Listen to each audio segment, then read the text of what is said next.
Bread pakoda recipe.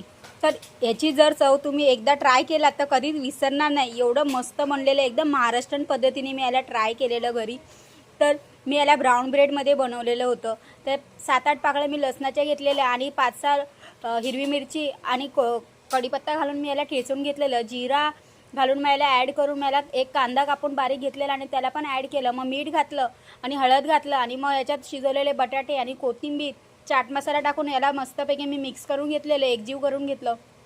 मग हे ब्रेडच्या साईडचं cut करून याला लाटण्याने मी असं एकदम स्प्रेड करून घेतलं। ही आपली ग्रीन चटणी मी मस्त बनवलेली आहे, याच्यामध्ये मी ॲड केलं ब्रेड बुडून पाण्यामध्ये। आणि आता याच्यात मी बघा किती मस्त असं झालं ब्रेड। हे ब्राऊन ब्रेडचं आहे, तुम्ही आपल्या नॉर्मल ब्रेडसुद्धा बनवू शकता।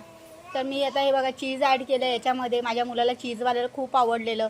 तर हे बघा मी मस्त बनवलेलं आहे, तुम्हीसुद्धा घरी ट्राय करा।